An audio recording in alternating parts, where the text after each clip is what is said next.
Hello, hello. Hello, hello everybody. Hello. Hello. Hi. So we are doing a second live interview under Trans-languaging and Trans-semiotizing lab, and today we're honored to have a Dr.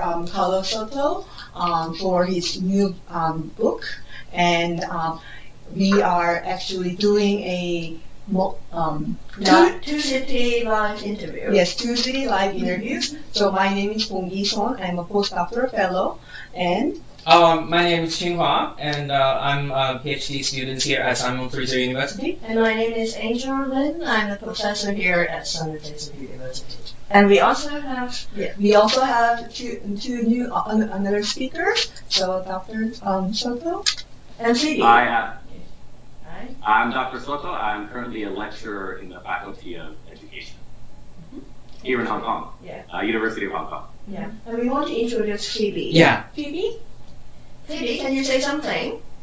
Yeah, I'm sorry, just disconnected. Hello, Phoebe. Introduce yourself. Yeah, I'm having my third year doctoral degree in the University of Hong Kong, and I'm so happy to join the live stream interview with Dr. Carlos Soto today. Thanks for joining us. So before we move on, just a quick housekeeping. Because we are doing a live interviews in two different locations, we might have a one cutoff in the middle of our conversation. So those of you who see a blank poster, please do not read. Our live stream will resume in a second. So stay tuned. So, we have read the Dr. Carlos edited Dr. Carlos' research monograph. Okay, it's called Critical Pedagogy in Hong Kong. Classroom stories of struggles and hope. So we have collected some of the questions from that group chapter, and we would like to ask questions from theory to pedagogical implications to research. So the very first question is, Dr. Soto, what constitutes critical in critical pedagogy? So one of the person said, when analyzing classroom discourse or student discourse, what can help the researcher to identify what critical moments are when criticality is shown in such discourses? Okay. It might be a little bit helpful to just start with a little bit of background, my own personal background and also the book's background, and the research background. So this is something that I also talk about in the book. My own personal story is very important in framing the research project and framing the book. So I was actually born in a country called Honduras, which is in Central America, and I was born basically into a middle-class professional family. But when I was around 7 years old, my parents divorced, and my mother moved myself and my three sisters to the United States. And so that was a big change for me, not only because I was changing the country where I lived, but we weren't middle class anymore. We were 4 children being raised by a single mother, doing working class work. So it's always, for me growing up, it was a struggle in my family, sort of day-to-day survival a lot of times. Again, being raised by a single mother in a new country was very tough. But it also meant for me that I became racially aware. I became kind of a minority myself in the United States as a young Latino man. So those experiences really shaped my growing up in the United States. I eventually started to work in education. I did a master's in education and social justice. And eventually I wanted to get out of the United States to kind of see things in a different light, so in a different context. So after going to Hong Kong on a study trip a couple times, where we learned about the education system in Hong Kong and Guangzhou, I resettled to Hong Kong to do a PhD study. So the book is based on that PhD study. I spent 1 year in in one school observing and co-teaching liberal studies. And then I spent 3 years working as a part-time teacher in the second school. And so what I did when I came to Hong Kong is I tried to sort of build on the work that I'd done in the United States, working with working class communities, minority communities, and I purposely chose to work with what are called ethnic minority communities in Hong Kong. So these are students primarily from South Asian heritage, although there are also mostly students from Nepal, Pakistan, but also students from places like India, Thailand, Indonesia, Vietnam. So the study is 4 years of trying to develop critical pedagogical approaches. First in one school for a little bit over a year, and then in the second school for a little bit over 3 years. So then the question is what counts as critical? That's been a long kind of theoretical development that gets traced back to what's called the Frankfurt School of critical thinking, and it has very much Marxist roots. What I was drawing from was a strand of critical pedagogy really influenced by the work of Paulo Freire in Brazil. So that takes human oppression as a starting point, and trying to work to sort of understand oppression and do something to change those social patterns that create oppression. So education really focuses on sort of trying to re-understand reality with students in order so that reality can be changed. Of course, there's other strands of criticality too. There's feminist approaches to criticality. There's colonial approaches to criticality. And I think something that is very important too is that sometimes when people think of critical pedagogy, they think of critical thinking. So thinking about logic, thinking about argumentation, thinking about questioning assumptions, questioning interests. And that's also very much a very important part of any kind of critical pedagogy, just what we mean by how we create arguments about the world, how we create what we say is true about the world. So how do you, so another question that student had was, how to identify those critical moments as a researcher, and how would you allow students to understand those critical moments? Yeah, I think critical moments are moments where we're trying to figure out relationships of power, or moments where we're trying to realize is there oppression going on, or moments where we're trying to figure out are we changing things, are we changing ourselves, are we challenging something. I think any moment that's of interest to the researcher or the teacher or the students can be considered a critical moment. If we have an interest in it, then it becomes critical. If we feel it's worth investigating or looking at, then it's a critical moment. So I think that takes a lot of sort of talking and listening and trying to figure out what is important to people, and trying to figure out, well, why? If this particular moment is significant to you, why? Or if this particular text is important to you, if this movie is important to you, if this song is important to you, why? What can this tell me about yourself? What can this tell me about your life and your experiences? But also, moments that we don't consider important can also be very, very critical. So those could be moments that maybe contradict our interpretations. So for example, let's say if I'm a teacher and I feel that I have a classroom that's very participatory, students have a lot of voice in my classroom. Instead of looking for those moments where I feel students are showing their voice, I might look for moments where I think, well, where are the moments when students are being denied a voice? Who are those students who still occupy a marginal space in my classroom? Then I would go looking for those particular moments. I would also look for the moments that are before or after the moments I initially think are important. So, for example, in the book, in chapter 6, I discussed different instances of dialogue in my classroom. So I was trying to figure out, is there dialogue happening in my classroom? What is this dialogue leading to?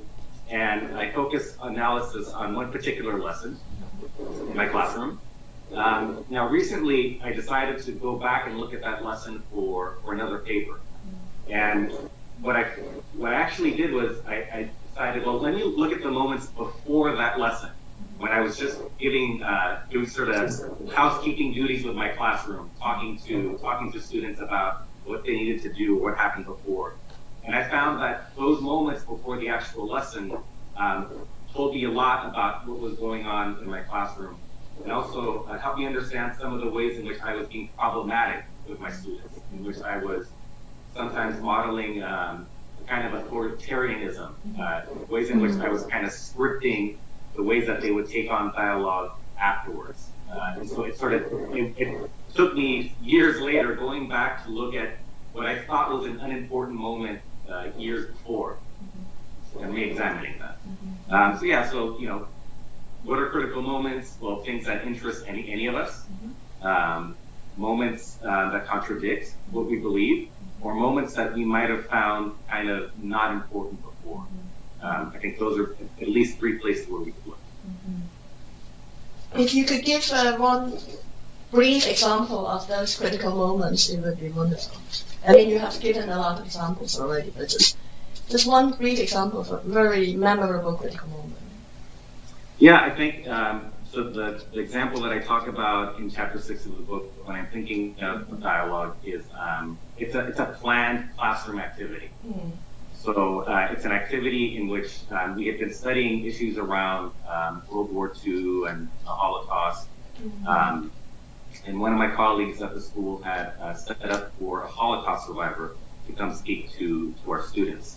And so after doing that study, I set up this activity where I used something called the Pyramid of Hate, which is a resource created by the Anti-Defamation League. It's an organization that works against anti-Semitism. And so they have this typology of escalating acts of hate that start with sort of biased attitudes, discrimination, physical violence, all the way up to genocide. And so the idea of this pyramid is that larger acts of hate are built upon smaller acts of hate. Hate starts as a small flame, and then it sort of grows from there. And so this Holocaust survivor came to visit our students and do a talk that talked about that. And so I set up this activity where I presented different series of statements for students to respond to. So these statements had to do with homophobia, sexism, different forms of discrimination. And so in the middle of this classroom discussion that I organized, a student made a very sort of personal revelation. First about something hateful that was said to her, and then later on about something that she considered hateful that was said about classmates during another lesson. And so that was a moment where this conversation in the classroom shifted from just talking about academic themes to discussing how these academic ideas were very much relevant to the life of that classroom, what students were experiencing on a day-to-day basis. They started talking about the way that they were perpetuating different forms of discrimination within themselves in their classroom. And so that's sort of one of those moments that was sort of very obvious because I staged it and I wanted to know what was happening. Now there are other moments in that chapter. I also analyzed just a text conversation with a student who texts me in sort of at nighttime, and she has these concerns on her mind.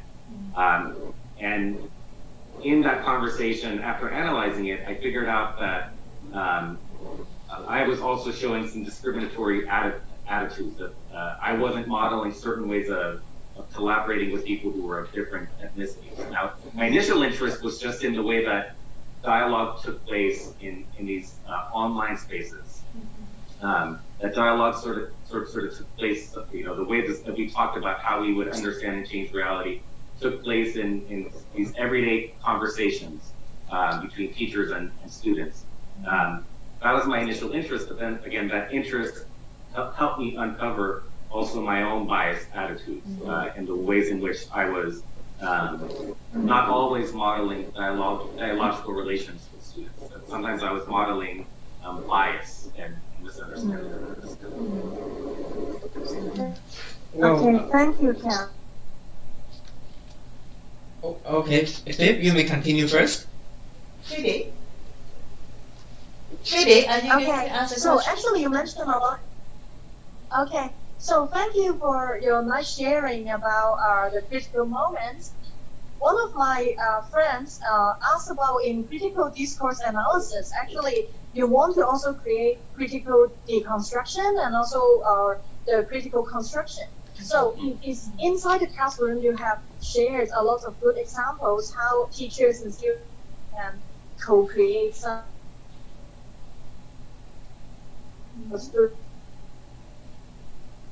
how related to how we can bring the impact outside classroom.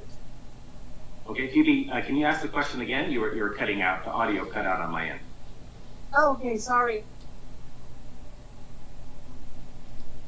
Question is, you mentioned a lot of moments of deconstruction and co-construction again inside classroom. But how about outside classroom? Can we create impacts outside classroom with critical pedagogy?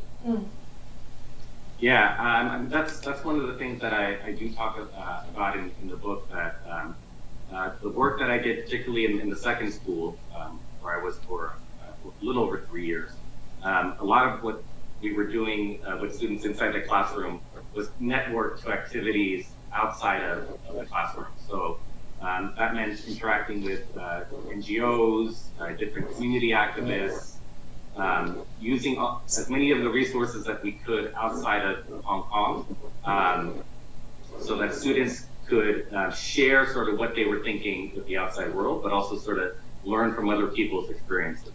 So part of that was we set up workshops for students in different community centers outside of the school. We had students engage a lot with media. So students would become part of reporting that was happening in English language news, Chinese language news, Nepalese language news. And then, students also would organize their own activities, sometimes to do fundraising, sometimes to do sort of share their heritage through dance or songs, in different events. One of the teachers that I worked with was very much an activist in the Nepalese Hong Kong community. And so he would organize different literary events for students to sort of learn about the literature of Nepal, to learn about some of the history of art in Nepal. So there was a lot of ways to sort of engage with things happening in Hong Kong outside the classroom. That having an impact. I think it's, sometimes teachers focus on how can I motivate my students to do task A, B, and C? How can I motivate students to study more and do work? But oftentimes they fail to sort of think in a broader way. So how can I help my student engage with the world? How can I help my student engage with what's happening around them? How can I help my students share their experiences with other people? And I think that can make a bridge between those tasks that they have to do in the classroom every day, and then what's really happening out in society. So I think in terms of impact, using these kind of network experiences can help people just engage more with the social world around them. Hopefully change the discourse that's being circulated in society, have different voices, do a different kind of representation, show different models for what it's like to be a minoritized youth in Hong Kong. But that takes a lot of work, it takes a lot of resources, and it takes a lot of networking, which a lot of teachers don't have the time or space to do when they're very busy on a day-to-day basis, marking, setting exams, creating worksheets, doing administrative tasks. Thank you. So very clear to us now. Oh, okay. So actually, when I was reading your book, I was wondering, you had 2 research sites, and you mentioned one incident that while you were exit your second research site, something very controversial actually happened. And while I was reading that part, to me, I thought that was devastating for the research. I used to thought that, okay, so this research is going to end. How can I get anything out of the research if something like this happened? And then when I read along, I find out that you actually get a lot. You continue the research. And the research actually did go somewhere. So I was curious, so when this incident, that the way that you exit the second research site first happened to you, what were you thinking? Were you also shocked, like, okay, so maybe this research is not going to work out? Mm-hmm. And how were your thinking may have changed during the process, and that made you able to continue with your research? Yeah, so I'll give a little bit of background on this too. So there was a situation in Hong Kong beginning in the mid 2000s where the birth rate was declining in Hong Kong, and many students were moving into the more private system. And so a lot of schools were struggling for enrollment and intake. So what a lot of schools did to survive was they started admitting students who were not the traditional population that they served. So schools that did not serve many students with special educational needs, students coming across the border from mainland China, or ethnic minority students, began to take in large numbers of these students. And so the first school where I spent a little bit over a year was one of those schools. And after about a year and a few months of being there, I actually wanted to get a job. And so, but at that point, that school was very happy with me, but they were facing a real enrollment crunch, and they were going to have to let teachers go. And so I went to this other school, the second site, that had just started in the year before taking in minority students, and they hired me as a part-time teacher. So initially, I was just going to be there working, not to do the research. But I saw pretty much right away that it would be fruitful for me to just keep researching, because now as an employee teacher, I could do more in the classroom. And the school was going to give me a lot of freedom initially to do what I wanted in the classroom. So fast forward a little bit over 3 years later, and I was suddenly, myself and another colleague were suddenly let go by the school.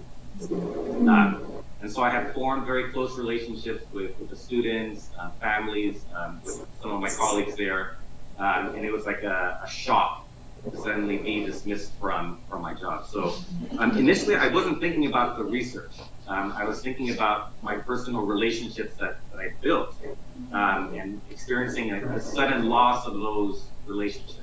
And so that's something that affected me, but certainly also affected many of the students.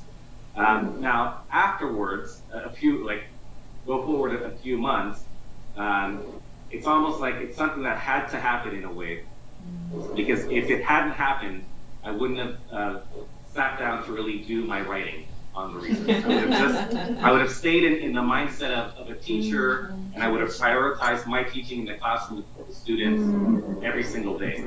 And so as sort of months passed by, I found that the separation was really important to give me a space to actually look at the data from a different point of view. Now, 2014, now it's 5 years later since that particular moment happened, and my thinking always sort of changes. Was I sort of ethically justified in what I was doing at the school with certain colleagues? Sometimes the way that I and other colleagues approach things created conflict with administrators or other teachers. I'm not sure, but something in terms of the research now where I am. So now I'm a lecturer in university, and that work that I did before is not possible anymore. That work that I did was because I was a self-funded student paying full tuition, and I had to give up the studentship. So really, I funded that work. Of course, I had support from my supervisor, from people like Angel at the university, but it was really a self-funded project that I couldn't have done that on a studentship, and I couldn't do it now as a lecturer. So it's at this point now, 5 years later, sort of thinking back to that moment, it's helped me to re-question like the notion of empowerment.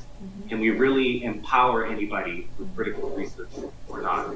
And that's a question that's being taken up a lot by people in the field. Just questioning these basic assumptions about what criticality is. It's also gotten me to a point where now I feel in this position at a university, I can no longer say that I do social justice work.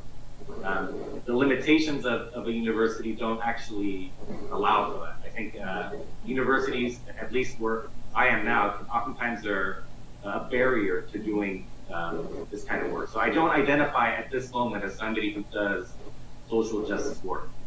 I don't see it as possible.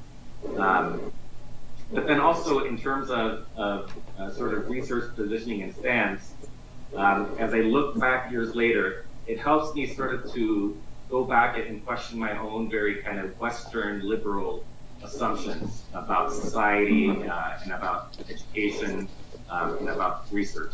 So, initially it was a huge shock, and part of me feels like 5 years ago, a certain part of me as a professional sort of came to an end. But it's also been 5 years of going back and sort of questioning myself and then questioning what criticality is, what is possible with criticality, and is it still relevant? Does it need to sort of change some of its foundational principles or assumptions goals?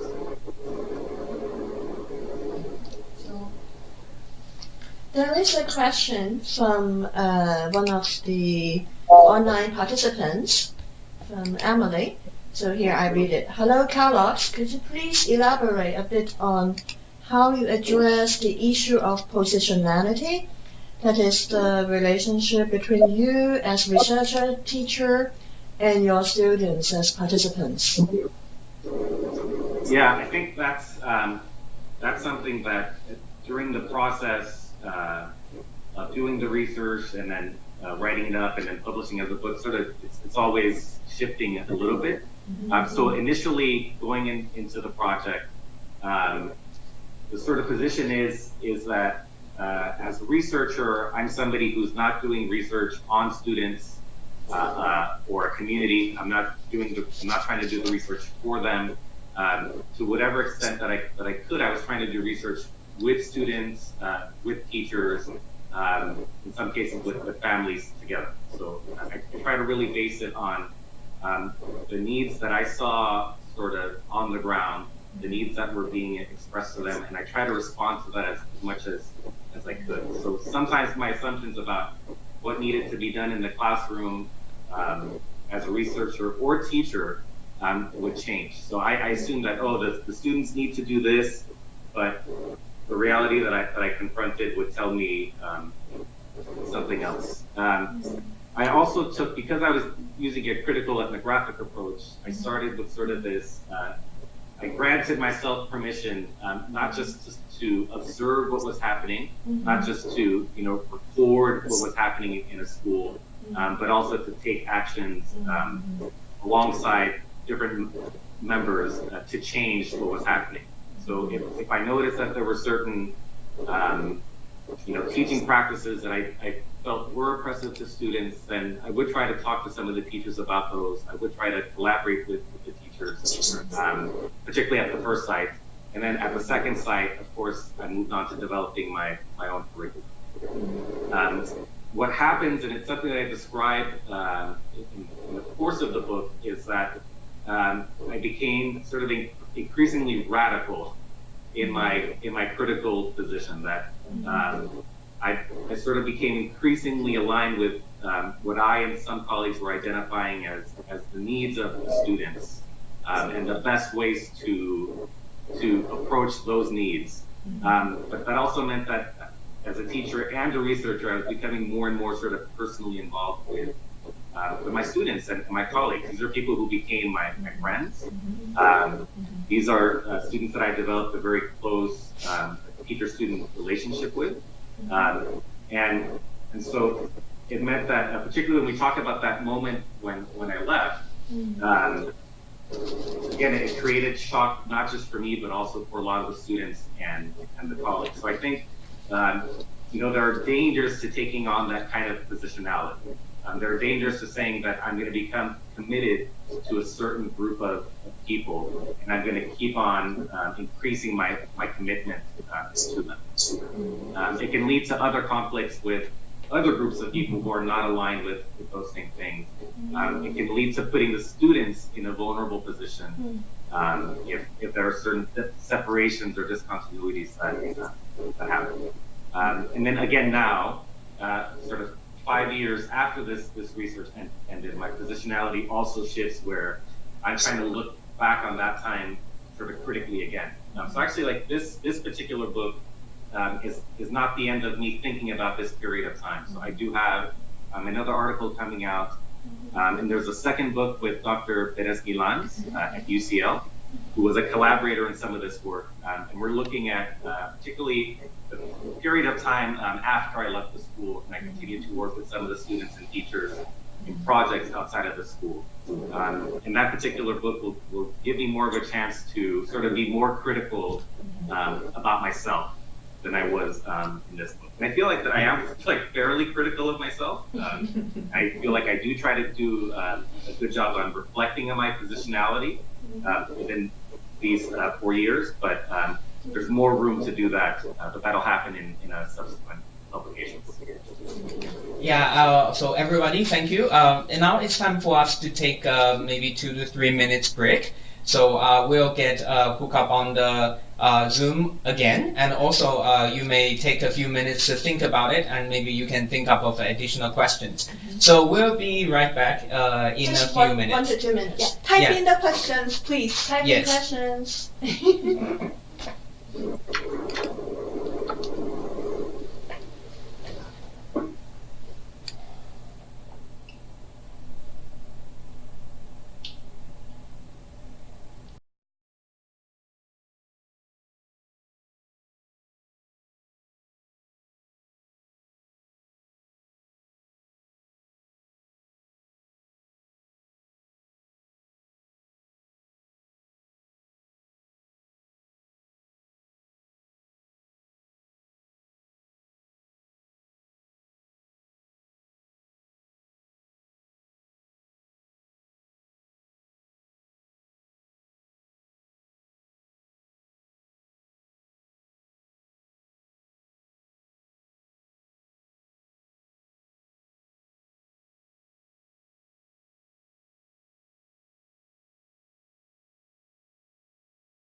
Okay, hi everybody again. Hi. So now we are back.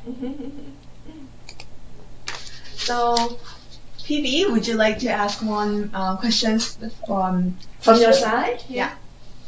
Yeah, actually, we are very curious about how, as a researcher teacher or teacher researcher, to have more digital tools to record the moments that you have interact with your students. Because actually, in the questions, you mentioned that you try to reflect a lot on your interaction with your students or teachers and parents. So, any recommendation to us if we want to be a very self-reflective researcher and also a teacher? What kind of tools should we pay attention to or use in our research process?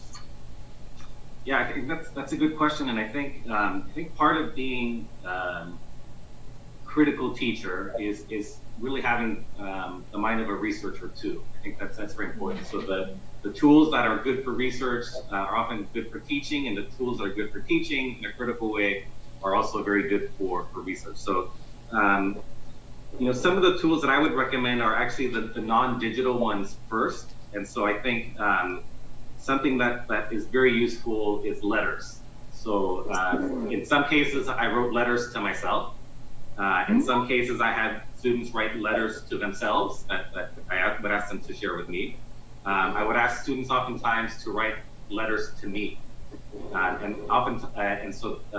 Sometimes these were anonymous, sometimes they had names on them, but that was a good way for me to sort of get inside their heads a little bit too, in a format that's different. And so part of what this is, particularly for researchers, is getting away from the sit-down, semi-structured interview as like the only valid way of learning about reality, of investigating reality. There were times when we did sort of role-playing or theater in the classroom. And again, for me as a researcher and as a teacher researching, it helps me to get a feel for different themes that are important to students in their lives. I had students do a lot of photography and video capturing. A lot of these things were shared on a private Facebook group that we set up for students and for different classes. I had students share with me song lyrics that were important to them, and I would do the same. I would share song lyrics that were important to me. I mentioned one of the bands that I grew up listening to when I was in junior secondary was Metallica, this heavy metal band. And I was really surprised when I moved to Hong Kong and I started working with students here that a lot of the junior secondary students were listening to the same music that I was listening to in my youth. And so that also became this other window of opportunity to learn.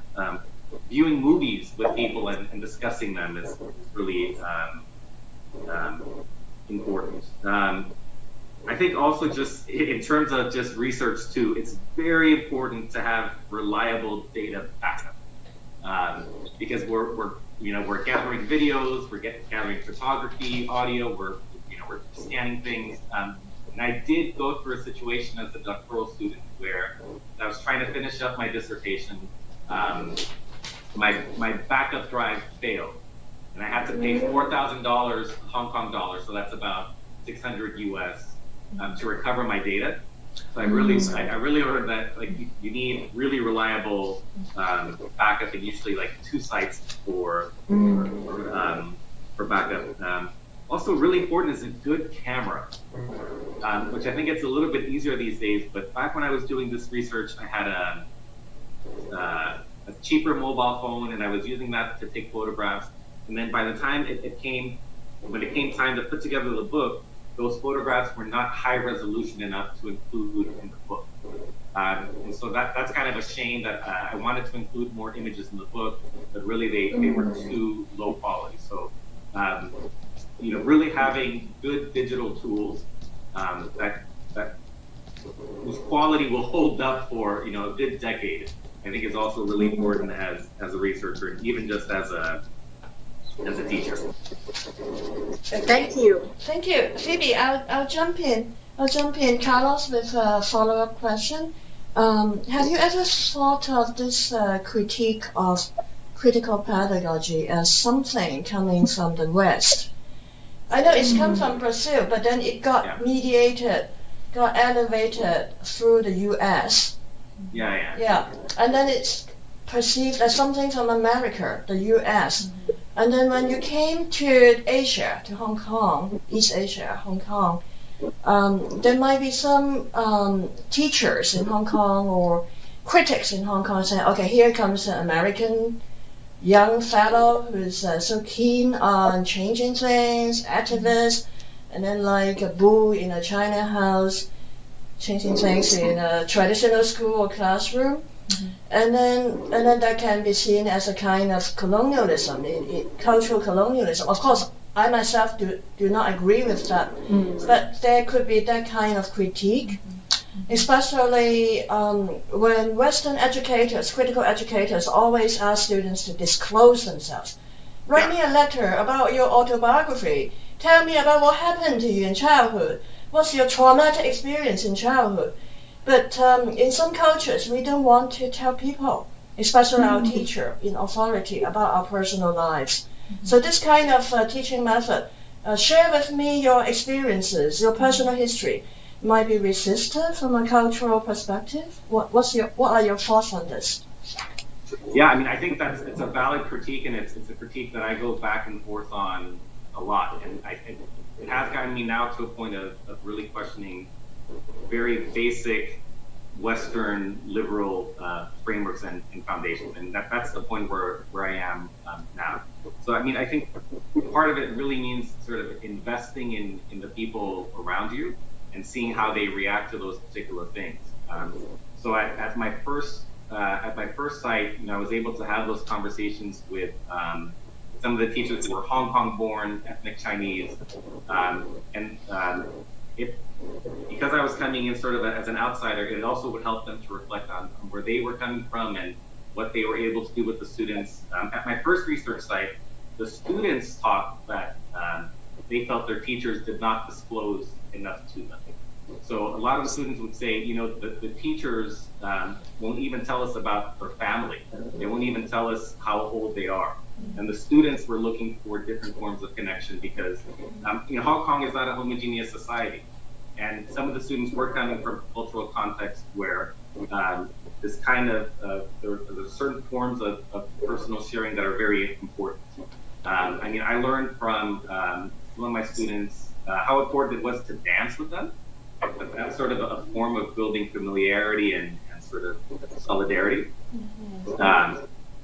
So there were different reactions, and it wasn't necessarily just me who wanted to create change. It was other teachers who were looking to do that. Teachers who were ethnic Chinese, teachers who were non-ethnic Chinese.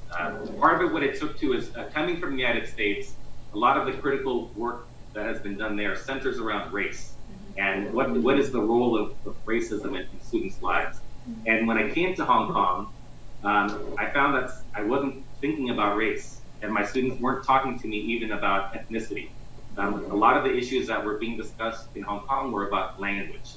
And so I didn't realize it before coming to Hong Kong, but I needed to become a language expert in a way that I didn't need to be when I was working in the United States. But I think that this idea that these pedagogies can really be another form of colonialism is one that we have to take really seriously. And it's actually something that I've been reflecting on a lot because we have the social unrest situation going on in Hong Kong. And one of the things that it's made me reflect on was I found myself having certain attitudes about China. And I've only been to China several times. I've been to some of the rural regions to do work. I've been to a couple of the larger cities. But then it made me realize everything that I know about China came through some kind of a Western media or Western academic perspective. And so I'm in a phase now where I really have to sort of go back and do more decolonial work on myself before I really try to understand what's happening in Hong Kong and its relationship to China, because there's that segment of my mind that is so colonized by Western, particularly media perspectives on China. So I think when I first came to Hong Kong, I really had that North American idea of not just race, but I think what you mentioned, Angel, was about this idea of disclosing things and disclosing things very openly. But again, what I found is that the students were asking, a lot of the students were asking for spaces in which to disclose things. And so I had to figure out how to sort of set that up for them, how to build in a classroom where the ways in which they wanted to disclose certain things was available to them. Of course, sometimes I think, was it too much? If you look at sort of decolonial studies, there's a great piece by Eve Tuck and Wayne Yang. We're two North American scholars, and one of the things that they talk about is that a lot of university research on minoritized communities or on colonized communities focuses on trying to extract stories of pain and then sharing those stories. So, I actually feel a certain level of discomfort even in sharing this book, even in sharing the stories of pain that are in this book. And I think from here on going forward, I'm going to be very careful and at certain times sort of refuse to share those stories of pain, because I think kind of like what Tuck and Yang say is that the academy doesn't deserve those stories. The academy is not responsible for how it treats those stories, that it exploits those stories. And something I think that's very important for critical scholars to do is to figure out when we get these disclosures, we build relationships, we sort of share each other's struggles. What are the appropriate ways to share that knowledge, and where do we share it? And I've been thinking a little bit about the critical race scholar Derek Bell, who did really fascinating work in critical legal studies, but he did that by writing fiction, by creating these sort of fantastical accounts that are really provocative in getting people to sort of think about the American legal system. So I think part of what the critical scholarship needs to do, it's going to move forward, is it needs to radically rethink the ways that it shares research in the academy, and how we publish stories. Part of it is just because the way that we write up research, it's very limiting in terms of who gets to access it, what kind of meanings we share, and it's writing up a research study is not always the most effective way or broad way to do that. So I think really moving forward, I think either I'll only share stories about myself, or I'll really radically alter the ways in which I share stories about other people, if I do that at all. If I choose to keep engaging in critical scholarship. I think it's, I said earlier that I'm in a phase now where I want to refuse to say that I do social justice work. I'm not quite sure if I'm at a point yet where I'm going to say that I'm going to refuse to do critical scholarship or not. But a lot of people in different fields are rethinking what it means to do criticality. Yeah. By the way, I think it's important to mention, when I arrived at the University of Hong Kong in 2009, Angel was one of the very few people that had really taken critical pedagogy seriously. There's sort of more people that try to take on these approaches now, but it's still a very closed and restricted space. It hasn't moved very much in the last decade. So with that note, I'm wondering, how would you encourage teachers to engage in critical pedagogy? Because so many times, since I started my study, many people told me, oh, this doesn't work in Asian context. You have university entrance exam, and students have to prepare for the exam.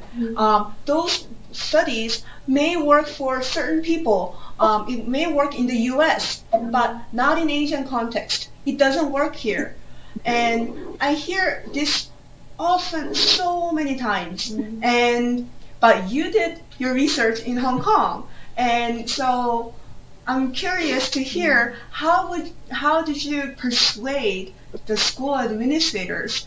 How did you design those critical pedagogies in your classroom? How do you disseminate that curriculum to the teachers that you are with? And what will be ultimately, what would you project in the long run? Sure.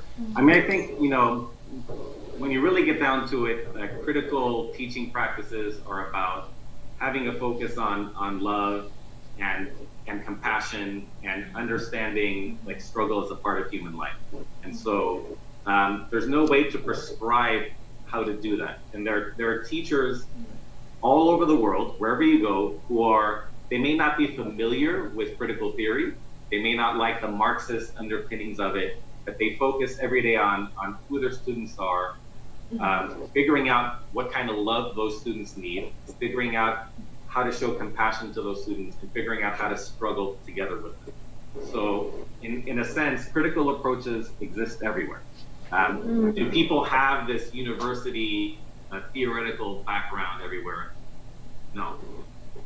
For me, it was in my first research site, the schools were dealing with so much change, and the schools in Hong Kong have had to deal with these waves of massive reforms over the past few decades. That I walked into a space where the teachers were struggling, and they in the first site they allowed me to co-teach. And when the teachers saw that, he's doing something a little bit different, and the students are reacting differently, those teachers said, let's work together. Let's do a lesson plan. Let's think about let's do this unit together. So the teachers were themselves very open. So I mean, part of it is just sort of getting over people's preconceptions about things. I mean, I heard before I came to Hong Kong, and then when I came to Hong Kong and first visited schools, I heard over and over again, students in Hong Kong are not creative. And I've heard that over and over again in the past decade. We need to build up students' creativity. They're not creative. And then, of course, if you spend any time with young people in Hong Kong are supremely creative. If no matter what kind of a political position anybody takes, I think, on the current protest movement, whether for or against or somewhere in the middle, I think everyone can agree like there's massive amounts of all sorts of creativity being shown. So you need to get past these kind of preconceptions. In my second site, because the school was trying to attract students, it hired somebody who was pretty much already a community-based activist to try to recruit students. And at the time, there was a principal who said, "Okay, we need to do things differently, so let's try something." And that person who was helping to set up this different section of the school said, we need to do something more literature-based for the students, for their English instruction. We need to include their, Urdu and Nepali lessons for students. We need to draw more from their community. So somebody had already sort of set that foundation to do that work. I had one student in a master's class that I did who went back to her hometown in mainland China to do a project. And she took this idea from the book, trying to figure out what students' generative themes are. What are the things in their lives that they're sort of worried about and concerned with that help us to see their hopes. And she went back to the school where she worked before, and she did a little teaching project. And she had students write about the seasons.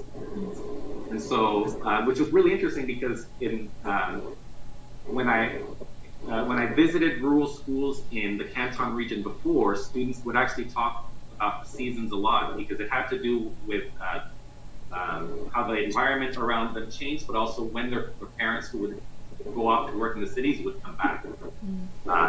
And so the students did these projects where the students had to write about the seasons, and in those little bits of writing, the students started to reveal different things about how they missed a grandparent, how they missed a parent. And so, whereas for me, in working with students with a South Asian heritage, a lot of times I use Bollywood movies to figure out what their concerns and dreams and hopes were. This teacher who went back to Chinese context, where a lot of students were missing the family, found talking about the seasons as a way to understand students' sort of hopes and aspirations and struggles. So there's no way to prescribe critical approaches, but if we're going to commit ourselves to sort of understanding students' realities with them, then we find different ways to do that.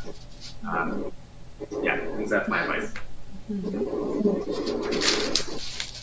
Okay, I actually here I've got another question here that I would like to ask. Is saying you regarding the speculation that you've made in your book that your position as an activist may have been taken up very differently by the local teachers that you encountered there. And can you talk a little bit more about how other teachers in the school responded to your critical pedagogy? How the other teacher was responding to what were you doing in the school? Yeah, I mean it's sort of hard to speculate because I only really learned about the teachers that I work with. And so at the second school, I had a group of about, I don't know, maybe 6 or so teachers that worked very closely with me. One of the teachers that I talked about a little bit more specifically was my English panel head. And so she was a teacher who had only worked previously with ethnic Chinese students. And then she started working at the school the same year that I started working at the school. Now she was hired to help bring up the English scores of the Chinese students in the school, who had a lot of struggles with English. So she wasn't involved in working with the students of South Asian heritage at first. So initially we butted heads because she thought these students need more sort of grammar focus, and you need to spend more time on sort of preparing them for exams and getting to know exam formats. And so initially there was a lot of struggle there. Now in the second year, she started to notice that the students that I was working with were very involved. A lot of them were becoming very engaged. And in the second year, she started working, also teaching a group of girls of Pakistani heritage. And so what started happening was that she realized that, yes, that whatever the English program that was set up by the school wasn't meeting the particular needs of those students. And she decided to also take the more literature-based approach. And then we actually started collaborating a lot together. And she was somebody who brought in a lot of the resources that we were able to use with students, a lot of the resources that connected us to sort of outside organizations. And so I describe in another publication outside of the book how we sort of ended up reconciling with each other, and eventually she became one of my closest collaborators. So for her, it was also it was the first time working with this different population, and she really had to come to understand their needs. So she ended up doing a lot of things too that were sort of based on a critical approach, and really ended up collaborating in all of this work. And my own position as I said before that I was becoming sort of more radical as a teacher and a researcher. Well, this panel had facilitated that because especially in the second year, she started to sort of say, okay, I'm going to support what you're doing and keep pushing that. I will be a buffer between you and the administration. So, she, in a sense, she was kind of like, she was colluding with me and other teachers to make things possible. Of course, she also, she left the school a few months before I did. Because eventually, it's, these schools, like I said before, they've got these waves of reform, and they really, they've had to deal with so much change over the years. But I understand the position of the school. It's not difficult to do that. They brought in a very different student population, and it's hard to keep undergoing change. And I think it's very hard in any environment to have competing visions for how things should be done. And so that had to sort of fix itself one way or another. Okay, so I am very aware of the time, and thank you so much for the inspirational talks. And it seems like there are so many things that we need to learn, and we will continue to learn. And so we are going to provide the public link Yeah, to sure. of Dr. Carlos Soto's reading, right? Yes, Okay. sure. And then he is a lecturer in the Faculty of Education at the University of Hong Kong, and there will be a links available for the audience who may not have a chance to look at our live channels. And so stay tuned. And thank you again so much for joining us. And we'll end our lives now. Thank you so much, Carlos. Thank you. for Thank all you. the Thank work. you guys so much. Thank you so much. So just last minute words. Please remember to like the video and subscribe. That's what our YouTuber would always say. Okay, so on our next online section will also be available in our channel's links. So please be prepared for that. Okay. And actually, next time we are going to interview Dr. Keith Tong from Hong Kong University of Science and Technology, and he's going to talk about moving from a deficit-based model of assessment to an axis-based model of assessment in English in Hong Kong. So stay tuned to our channel. Once again, thank you, Carlos, and thank you for all the work you do. Thank you. Thank you guys so much. It's rare that we get these chances to share our work and discuss our work, and I hope that you guys in the future, once you start to publish, that you also have these opportunities to engage with people with your work. It's very valuable. Thank you so much. Okay. Thank you, Phoebe Thank from you. Hong Thank Kong. you. Thank you. Thank you, Phoebe. Thank you, Phoebe. Bye.